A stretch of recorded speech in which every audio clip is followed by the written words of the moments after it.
Hello, beautiful people. Welcome back to my channel. My name is Malebo Oljonzindi. I am a trauma-informed life and relationship coach.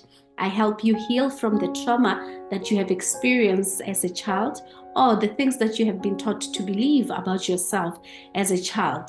And that helps you cultivate a good relationship with yourself, money, and others. And you are able to create the life that you truly deserve.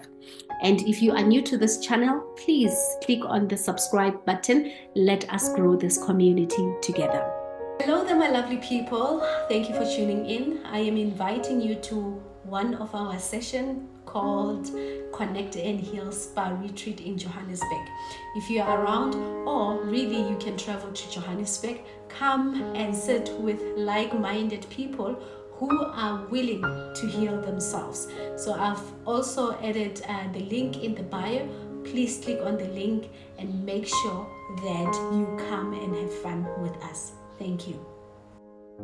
Today we are talking about the bed, and this is the second episode. And if you are here, you're just seeing this video, please go back and watch the first video where I'm speaking about being pregnant at the age of 36. We have already spoken about the first part. Now today we are talking about the second part, so just for you to get context of what is going on. All right, so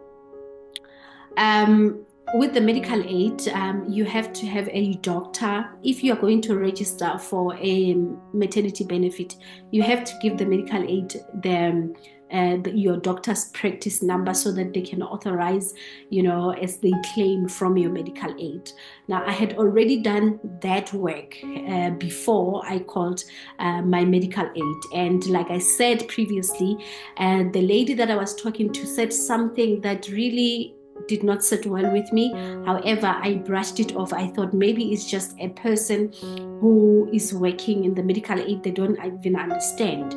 So, of course, I register for the for the maternity benefit, right? And she's reading all these things, the terms and conditions of the maternity benefits, how many sessions would I be having with the doctor. They wanted the doctor's practice number, and they already had that doctor because I had to search for a doctor, and I saw that the doctor that helped us the time when I went for an emergency C-section with our first child, Nkosi, was within the network of my medical aid. And I thought, okay, fine, so let me just use the same doctor, because I felt like, I met the doctor for about an hour while we were in theater, but we had a really good time. And I thought, let's just take this doctor. And I told my husband about it. He was also okay about having the same doctor who delivered Nkosi. All right, so I gave them the doctor's name. They registered that doctor as my doctor.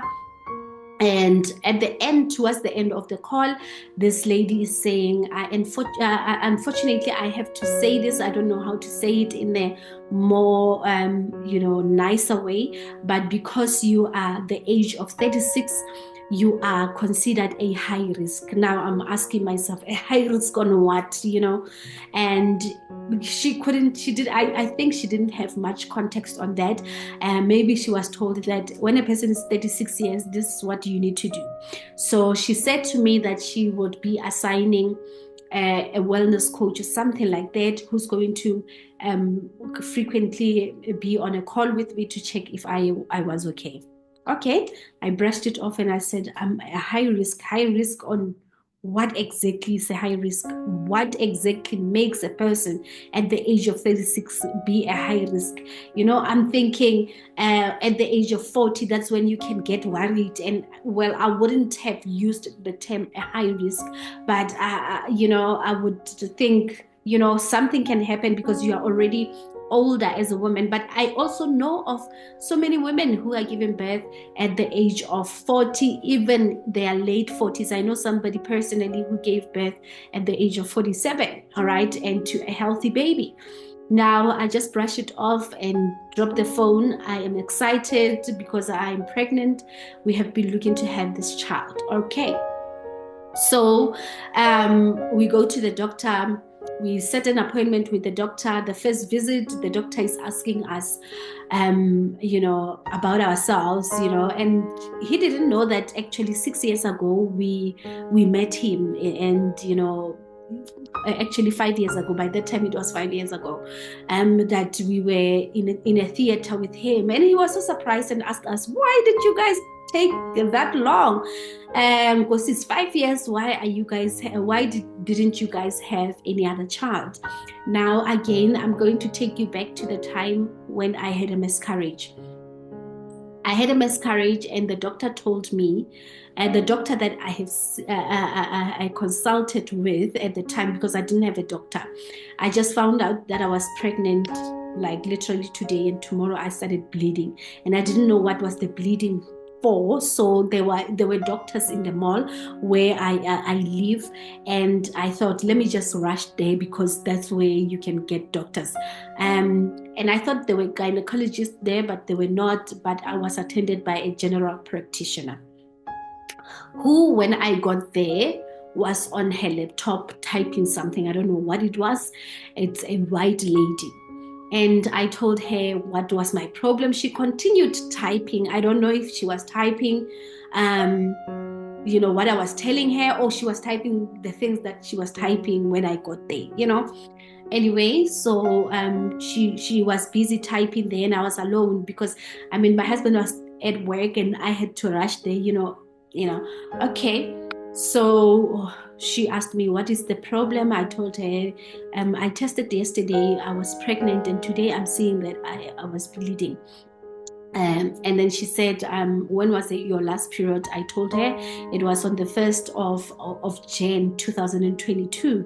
Now we go in, it was Feb. It was the first week of February 2022. And then she said, unfortunately, without even looking at me, without even touching me, nothing, she just continued typing and said, unfortunately, you are having a miscarriage. It's an early miscarriage. A lot of women, you see, I'm doing this and I'm talking, that's what she was doing. A lot of women don't even know that they are having a miscarriage because you are just a week pregnant. So from my understanding, because I was told by a doctor that I was a week pregnant when I was having that.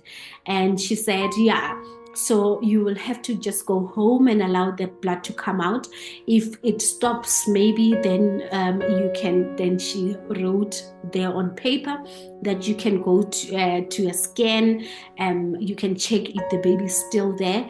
If not, it means that you're just like having your periods. Just like that, I walked out. I was so worked out. I help people in life. Generally, this is what I do. I help people find clarity, people heal, and all that. And for the very first time in my life, I felt helpless. I felt like there's nothing that I can do. I can have money to go to a doctor, but even that money couldn't save the child that, was busy coming out. And I by the time I still didn't understand the reason as to what is causing this miscarriage. I didn't know. Okay. So now coming back, we go to the doctor. Now we are pregnant. It's 2024. We go to the doctor, and the doctor now is asking us these questions. And then I told him that I was pregnant in 2022 and a whole lot of things happened. Not only that, I walked out of the room of the doctor, very, confused and all that. I also had periods that were confusing me. My cycle changed. I started having a problem with, on my right hand side. And later on, where I found out that one of my ovaries were not functional, but apparently you could still get pregnant with one ovary or whatever, okay, sharp. So the doctor is asking me, how did you know that you are a week pregnant? Because there's absolutely no way that you can find out that you are a week pregnant. So I told him that the doctor who attended to me at that time told me that I was a week pregnant. Then we had to go back and explain. He had to ask me again, when was your last period that time? And then I told him, and only to find out that actually the first doctor was lying to me, because according to the medical terms, you calculate pregnancy with your last period. So the last period was in Jan, and then it means that I was about 4 weeks pregnant at the time when I was having a miscarriage. And no, I didn't go for any cleaning, no pill, nothing actually that was given to me that would clean the system, at least that I am losing a baby, right? And the doctor was so surprised that I actually got pregnant because I never went through that process. And perhaps this is me now. Perhaps my periods were confused, because I was not cleaned in the womb. Okay. So the doctor takes blood tests, he's going to give them to the lab, and then on our next visit we were going to now know the results. Now I know that when you are pregnant, the first thing they check is HIV. Well, the last time I checked, I think that was the main thing that was checked at the time, but I was 30 at that time. So the next visit we come, I am very good in reading energies, when I get to a place, I can tell if people cried a lot in a certain place, if people, or a certain person is not feeling well.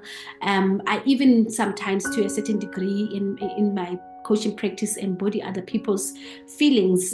When they have anxiety, I will start having anxiety. If they are coming to see me, I'll start embodying their feelings and their emotions and all that, which is then later on I understood that God would particularly do that for that person, because God wants me to know how that person feels, so that I help them heal, because sometimes they wouldn't be able to articulate it in a manner that I would be understanding, right?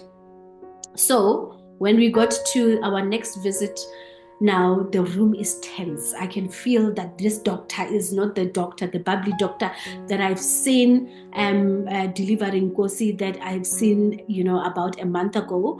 Now it's a different type of energy, but I didn't want to say anything. We got there, he was taking my file, and I'm with my husband. So just in case I forget to mention this, every visit that I have been having with all our kids, my husband has been there, as a support structure. Plus, he is the father of the baby, so he needs to also know, is the baby growing well, what, right? Okay, good. So the doctor takes my file and says, your results came back from the lab, and then HIV negative. So now I'm asking myself, because now I was overthinking, when that was happening, I was overthinking, is it because I'm HIV positive? Why is this doctor acting like this? Because that would be the most, for me at the time, or according to my knowledge, I thought that would be the only thing that would be like, what, but now he's saying that I'm HIV negative. So what is wrong? And plus, please bear with me, I knew that I'm HIV negative because I'm always testing, but I was thinking, what could be the worst thing? What is this energy all about?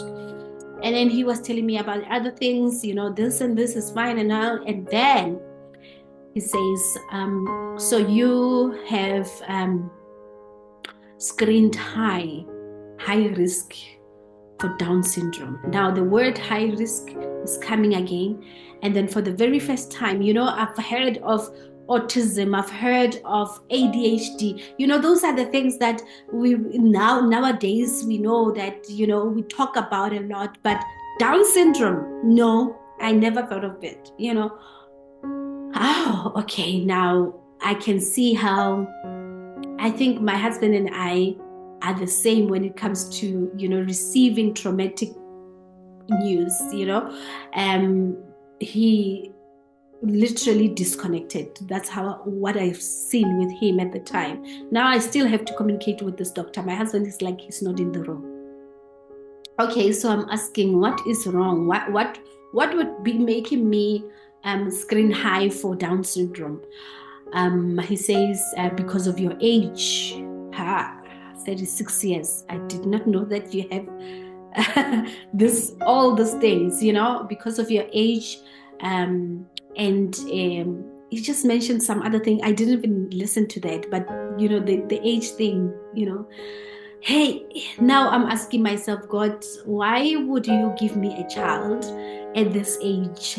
Because that one, the miscarriage that I had, I was 34. So why would you give me a child when you know you're going to bring a child who has Down syndrome? This is me now talking to myself in that minute as I'm talking to the doctor and all that.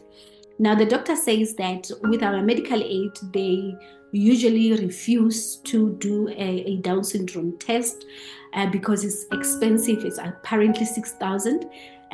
What we can do is for us to go and test, or for us to give the go ahead, because they already have my blood, I think, for us to give a go ahead that they can test, and then we can pay that 6,000, or for him to check any abnormalities on the scan, because even though the scan is not going to give everything, but he can always pick up abnormalities on the scan. All right. So I asked him again. Now it's like I was the only one in the room, because my husband was not talking. As he's talking, he's always, joking. If you know my husband personally, then you will know that he loves jokes and all that. And the doctor as well is a person, that personality, But now it was like the room, I am just alone, so I have to ask questions. What would be the reason why people test for Down syndrome, to really get that the child has got Down syndrome? Remember, they say it's a high screening, it's not a 100% test, right? So he says other people would abort the child. So I was not going to abort the child because I've been wanting a child. So I was like, okay, fine, I'm not going to abort the child. You will check the scan. And then we will take it from there if the child has got Down syndrome. Yeah, from there, I remember, and I want to thank God for our brother and our sister, soul brother and sister Tabo and Selina Machie, because they carried us in that journey. We were breaking, it was like, actually they made us see the other side, because most of my pregnancy I was attacked spiritually, but I didn't know it was an attack. Sometimes spiritual attacks don't come like the horns, what people narrate the Satan to be, right? And that time we were supposed to be happy, we were supposed to be content with us having another child that we have been looking for. And there it is, our happiness has just been stolen by this issue. Now we were having a disagreement with my husband. I am pregnant, you need to understand. Now everything else is like, high, like everything, hormones and all that. So when we're having a disagreement, it's a fight, and our brother and sister Thabo Machie and Selina Machie, they stepped in to say, nope, guys, you are having a baby and you need to be excited and imagine what you're doing. Anyway, from that day, I started even seeing things that are written Down syndrome. I don't know if you guys know this. When you want a red car, you are always going to see a red car, right? Or maybe you want a red Audi. Now you're going to be seeing it all the time.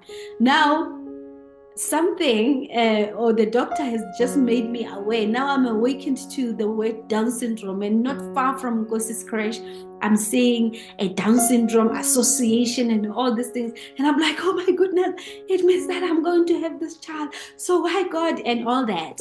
So I had to come back home to myself.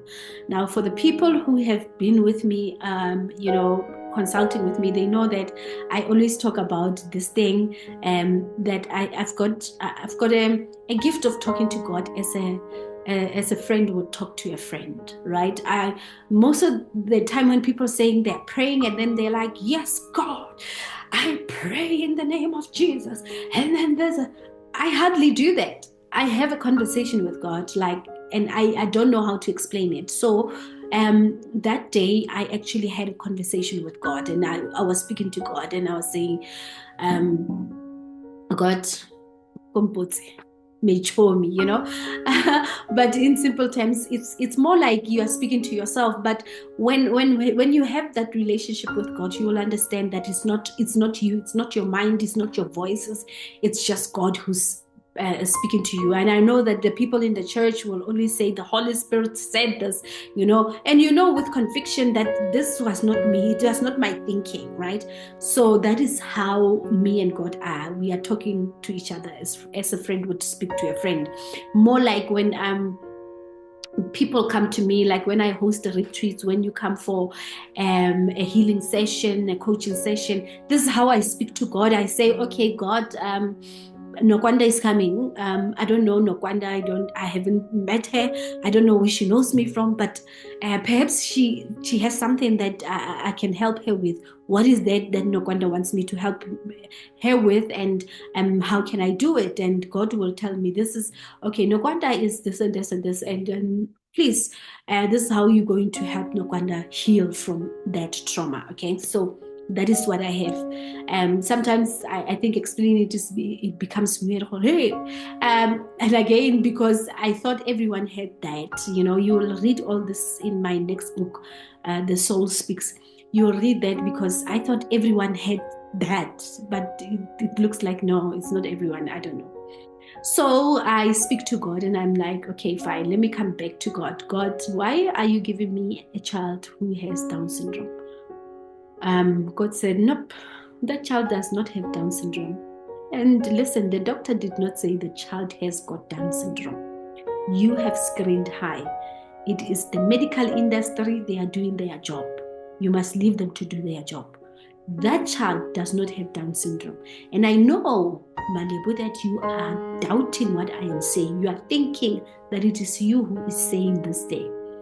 It is your mind that is convincing you that you are saying this thing. But let me give you an assurance. The next visit, you are going to know the gender of the child. Now, I want you to know that for the longest period, you and your husband, you were thinking that this child is a girl, and you named her Kanya. But the child is not a girl.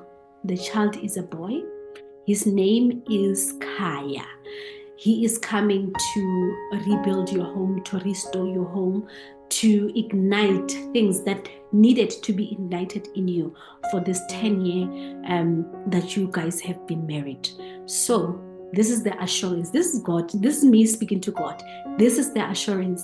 The child is a boy. Now, when you go to that scan, when you're going to check the gender of the child, you will find out that the child is a boy, and you need to name him Kai. Ikaya Letu. All right. And okay, I'm like, I tell my husband believes it, and then we are like, good. But there's something that creeps in and all that, during that time. My friends are like, can we organize a gender reveal? I'm not even interested in those things. I'm like, nope, guys, I have to wait for you guys to do this. I've spoken to God. I need to know next visit. I'm going to know the gender of the child. You guys, you will find out after I've gotten the gender.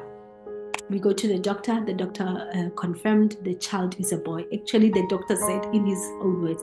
And I said, are you sure, doctor? Maybe it's a girl. He said, you know what? This child is a boy. I can see he was saying, yeah, this is, whatever of a boy and all that.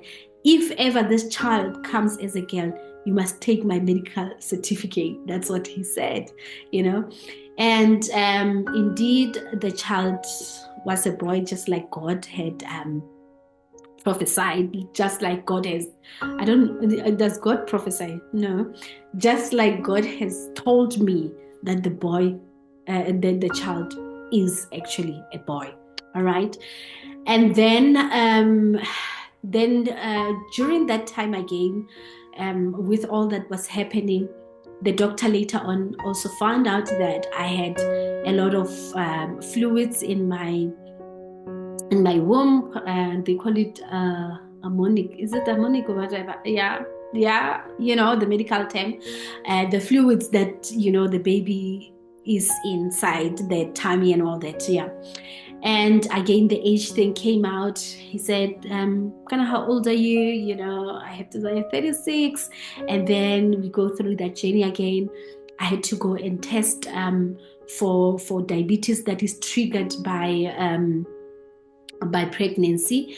And I know one person who had that diabetes, but I just didn't know what are the after effects of it. So I remember that time my husband couldn't go with me because it was on a Friday. I had to go there early without eating.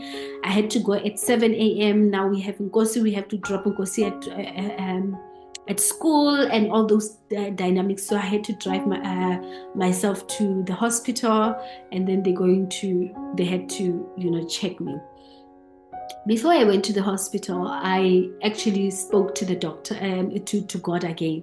This time, I didn't want to hear what God was going to say. Yeah, sometimes I don't want to hear it. I'm just saying whatever. So I I did a prayer of surrender, if you could put it in that way. I said to God, I'm leaving the house today.